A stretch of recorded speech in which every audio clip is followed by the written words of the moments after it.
अभी आप सुन रहे हैं JDR म्यूजिक मैथिली के शानदार प्रस्तुति। अभी आप सुन रहे हैं धर्मेंद्र निर्मलिया को।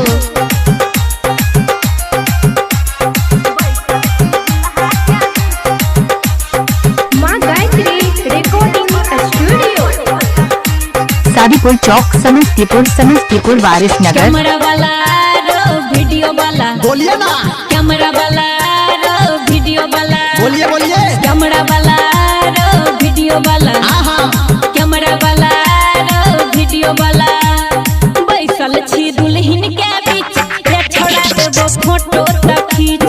बैसल छी दुल्हा के बीच रे छोड़ा देबो फोटो त खींच। फोटो त खींचेबो फोटो त खींच। फोटो त खींचेबो फोटो त खींच। बैसल छी दुल्हन के बीच रे छोड़ा देबो फोटो त खींच। बैसल छी दुल्हा के बीच रे छोड़ा देबो फोटो त खींच। ठीक है, कैमरा वाला रो वीडियो वाला कैमरा वाला रो वीडियो वाला। अभी आप सुन रहे हैं JDR म्यूजिक मैथिली के शानदार प्रस्तुति।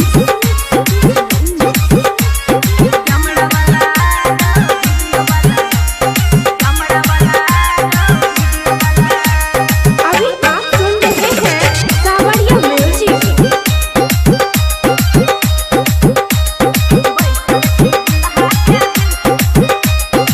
सादीपुर चौक, समस्तीपुर वारिसनगर। दुल्हा दुल्हन के बीच पूरा आइए, केस से फोन अपना केस को हटाइए। साइड कीजिए, केस को बाल को थोड़ा साइड कीजिए। हाँ, दुल्हा दुल्हन के बीच पूरा आइए, केस से फोन अपना केस को हटाइए। हाँ झारन तू ज्यादा ऐसा पीछ रे छोरा एगो फोटो त खींच। अच्छा। बैसल छी दुल्हन के बीच रे छोरा एगो फोटो त खींच। बैसल छी दुल्हा के बीच रे छोरा एगो फोटो त खींच। कैमरा वाला रो वीडियो वाला बोलिए ना, कैमरा वाला रो वीडियो वाला।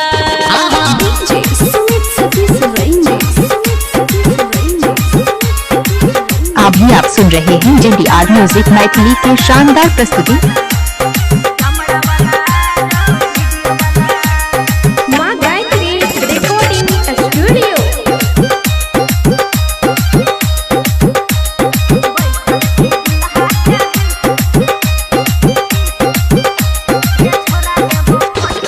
फुल फोटो खींचे की हाथ वाला खींचे, ओढ़नी को थोड़ा और लाइएगा नीचे। थोड़ा हल्का हल्का साइड कर दीजिए, हो जाएगा तब।